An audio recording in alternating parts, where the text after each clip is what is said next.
The recent discovery of a historic baptismal bath, dating as far back as the early 1800s, has City of Houston officials, archaeologists, and parishioners in the Fourth Ward extremely excited. This is actually one of the places where we're trying to get an idea of the age of this baptismal pool. The brick stack there, that pier, appears to date the same as some of the piers that you can see behind us to the 1900s church.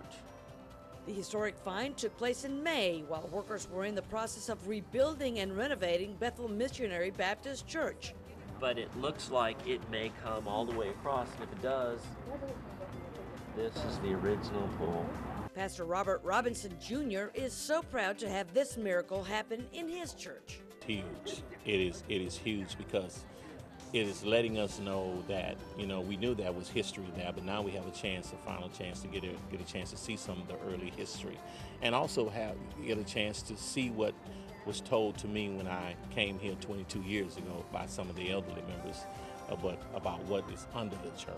Archaeologists were brought in from the University of Houston and the state to meticulously preserve and document history. With a fine toothbrush and small picks, several experts and their students were able to peel back the layers of time. They uncovered different sized pieces of precious and delicate brick, concrete, and tile artifacts, buried dozens of inches or feet beneath the surface. A true testament this house of worship has stood the test of time. What we can definitely say is it was used by the people after 1900. And what I find extremely interesting about that is that when they rebuilt the church to a much larger edifice with brick walls in 1923, they centered that church on that baptismal font. They built literally the church up around it with it in the middle. Bethel Missionary also has a rich history within the African American community. This church is important because it was one of the prominent churches. The members here were business leaders, they were political people, and they really made an impact. They pooled their resources and started organizations, started institutions, so it's very important. This church is very important in Houston.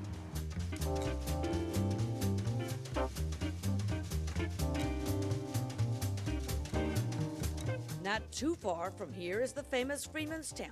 This is really significant, and also finding that baptismal pool says a lot, and it also speaks to the skills and ingenuity of the people of this community. You have people with different backgrounds, different construction skills. They all came together and built this significant church that has a lot of its substantial structure still in place. It is also the area where many of Houston's finest black leaders left their mark.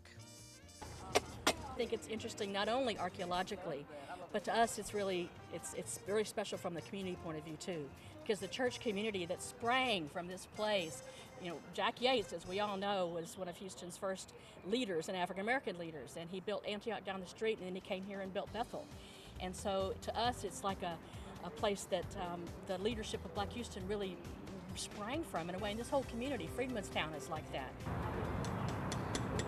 So we think it's very important, not only from an archaeological point of view, which we love to find things in the ground and to confirm ideas and things, but from a community point of view and from a historical point of view for the city of Houston. Reverend John Henry, better known as Jack Yates, and John Sessom are buried in this cemetery, easily identified by their ornate tombstones and historical markers.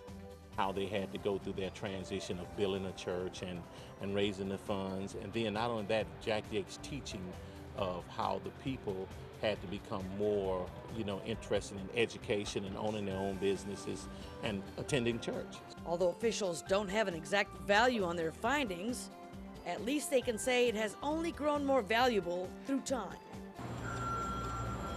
The City of Houston's Parks and Recreation Department is planning on restoring parts of the church for a courtyard. The rest of the property will be a neighborhood park. The amenities include an artificial turf courtyard, raised fountains, seat walls, benches, fencing, landscaping, and much more. The cost of the project is over $4 million.